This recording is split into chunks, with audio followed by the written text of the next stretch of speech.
The truth about the U.S. economy in 2026 is not as simple as strong or weak. It's a mix of resilience on the surface and deep structural shifts underneath. For investors, this is one of those rare periods where opportunity and risk are both elevated at the same time, and understanding what's really happening is the difference between growing wealth and getting caught on the wrong side of the market.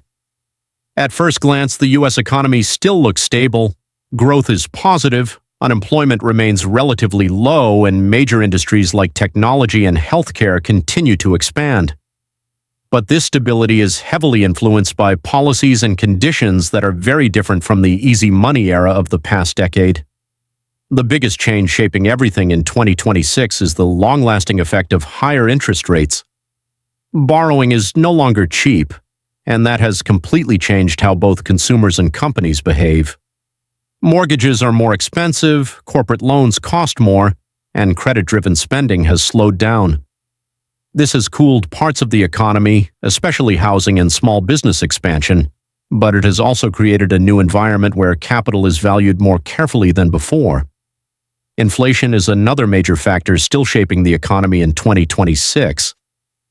Even though the extreme inflation spike from earlier years has eased, prices remain sticky in many areas like housing, insurance, healthcare, and wages. This means the cost of living is still high, and the Federal Reserve is forced to remain cautious. Instead of rapid rate cuts, policy is more careful and data-driven because cutting too early could bring inflation back. For investors, this creates a market that reacts strongly to economic news.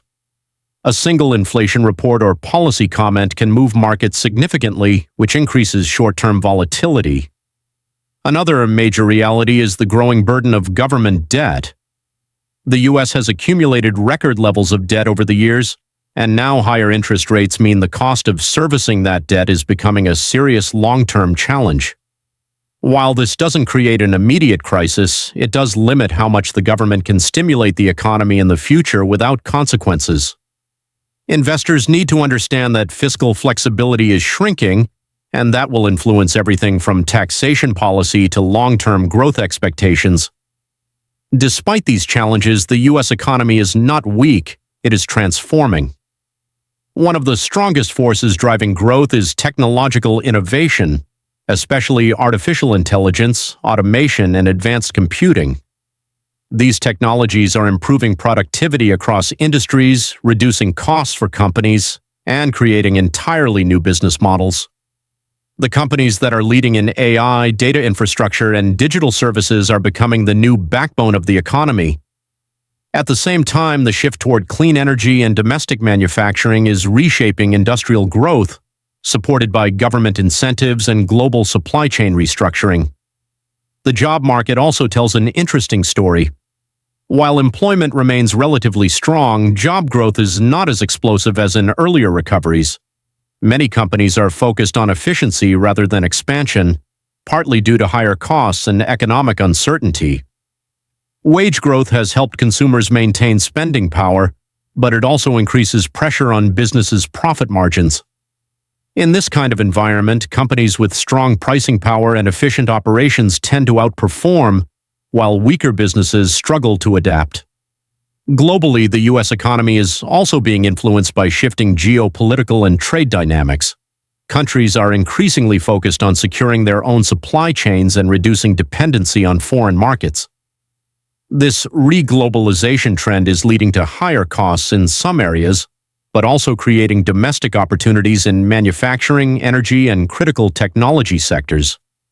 For investors, this means that global events are now more directly tied to domestic market performance than ever before. So what does all of this mean for investors in 2026? It means the rules have changed. The easy returns of the low interest rate era are gone, and in their place is a more selective, performance-driven market. Success now depends on focusing on quality, strong balance sheets, consistent cash flow, and businesses that can survive higher costs and economic uncertainty. Diversification is no longer optional, it's essential across sectors and asset classes. Ultimately, the truth about the U.S. economy in 2026 is that it is not in crisis, but it is not in a comfort zone either. It is in transition, And in every transition, there are winners and losers.